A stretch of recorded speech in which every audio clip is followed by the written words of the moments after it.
Welcome back to chapter 4.4, everyone. So far, we have learned how to select elements using different selectors. But now the big question is what can we actually do with the selectors? So, this is where the CSS properties come in. Properties are the instructions that tell the browser how an element should look. So things like the color of text, the size of fonts, the spacing around the elements, the background, the border, and etc.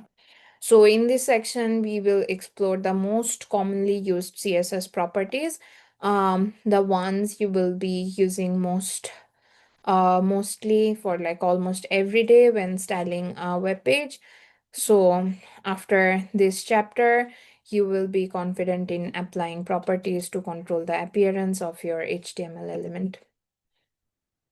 So, let's begin with one of the most commonly used but the simplest one in CSS, the color property. The color property is used to change the text color of an element.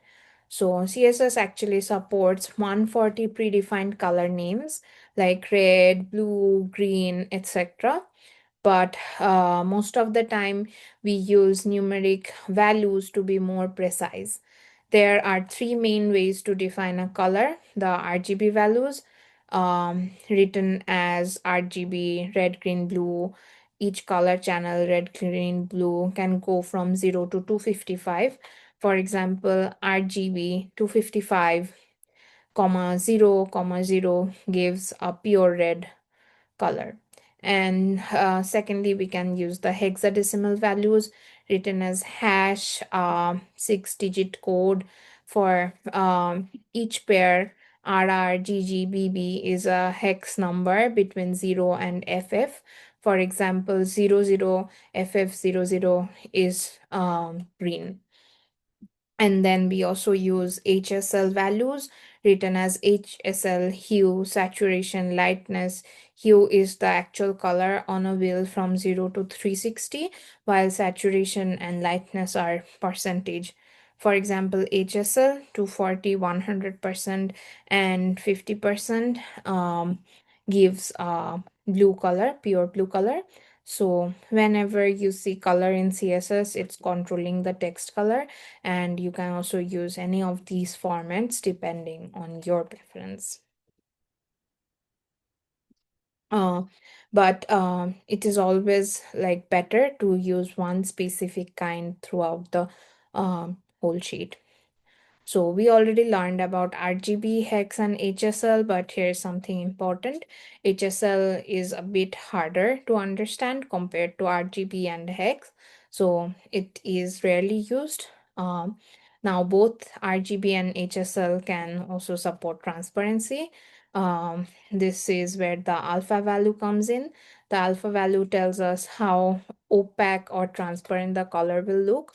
In RGBA, the format is RGBA, red, green, blue, and alpha. For example, RGBA 25500 0.5 makes the red color half transparent. In HSLA, the format is HSLA, similar to RGBA, hue, saturation, lightness, and alpha. So, for example, 120, 100%, 50%, and 0.3 creates a green color that is 30% visible. So the alpha value always goes between 0 and 1. 0 means fully transparent and 1 means fully solid. Anything in between gives partial transparency, like a glass effect. So now let's talk about background properties in CSS. Every element you see on a web page has its own background. The browser first paints that background and then it places the element's content on top of it. This means if the background isn't fully opaque, you can actually see the parent element showing through underneath. So there are a few common properties you will use often: background color. This simply sets the color behind the element, and background image. So this lets you place an image as the background instead of just a solid color. And finally, the background property itself is a shorthand. Instead of writing multiple lines of like for background color, background image, or other settings. You can combine them into one line using this shorthand. So whenever you are styling, remember the background is always laid down first and then your text and other content appears on top of it. So background color in CSS can be set in different ways. You can use predefined color names, or you can use functions like RGB, RGBA, HSL, or HSLA to define custom colors with precision. You can even specify special values, for example, transparent if you don't want the background to be visible. For background images, CSS uses either the value none, meaning no images applied, or the URL function where the URL points the actual image file you want as the background. This could be an image stored locally or one hosted online. By default, every element starts with a transparent background color and no background image. That's why if you don't explicitly set these properties, the parent element's background shows through underneath the content. And finally, when you set both a background color and a background image, the browser paints the color first and then places the image on top of it. So this layering ensures that if the image doesn't cover the entire area, the color underneath still shows through.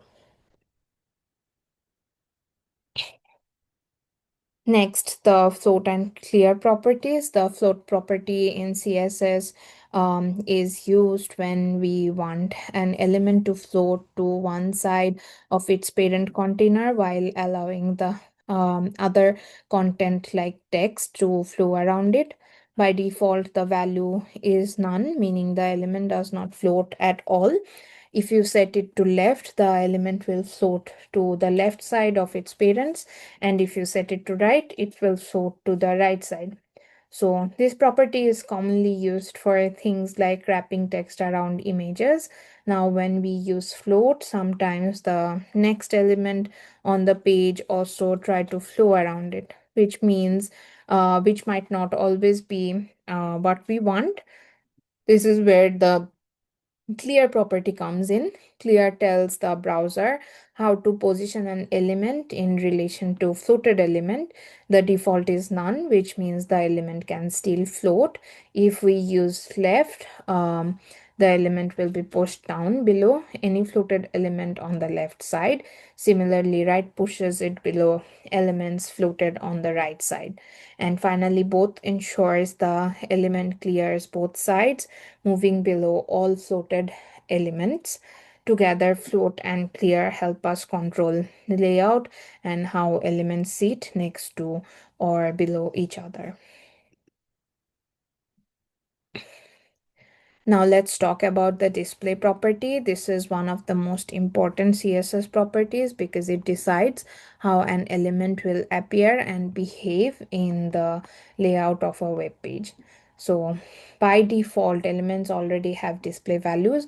For example, span or anchor element are inline element. They only take up as much space as their content and they flow along with the text. On the other hand, elements like paragraph, header 1, or the div element are block elements, so they take up to the full width of their parent container and always start on a new line. So there's also none, which simply hides the element completely. It won't appear on the page at all, and it won't even leave empty spaces. Then we have inline block, which is like a hybrid element. The element itself behaves like inline, meaning it can sit next to others, but inside it behaves like a block. So it can structure its content more flexibly. So finally, list item makes an element behave like a list item, so it will show with bullets or numbers depending on the list type. So the main takeaway is by changing the display property, we can totally change how an element behaves in the layout, whether it sits in line with text, takes the full width, uh, it disappears or act like a list item. Now let's move on to something useful, which is CSS variables. Think about a website where the same background color or font size is used in many different places.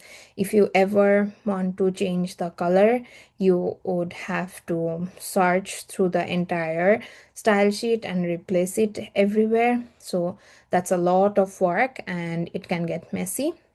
This is where CSS variables make life so much easier. A CSS variable is basically a custom property that you define once and then reuse anywhere in your style sheet. To declare a CSS variable, you start with two dashes before the name, like dash dash my variable and red, and to use it you call it with the var function like this. For example, if I define dash dash mean bg light blue in my style sheet, I can apply it anywhere with background color uh, by calling it var dash dash mean dash bg.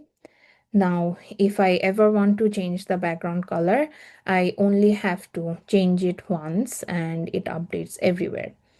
So these variables can also have a global scope if you declare them inside the root selector. The root represents the topmost element, which is the HTML element. That way the variable is available across the entire page. So the CSS variables really help keep style sheet clean, consistent, and really easy to maintain. So that's all for chapter 4.4. I will see you in chapter 4.5. Thank you, everyone.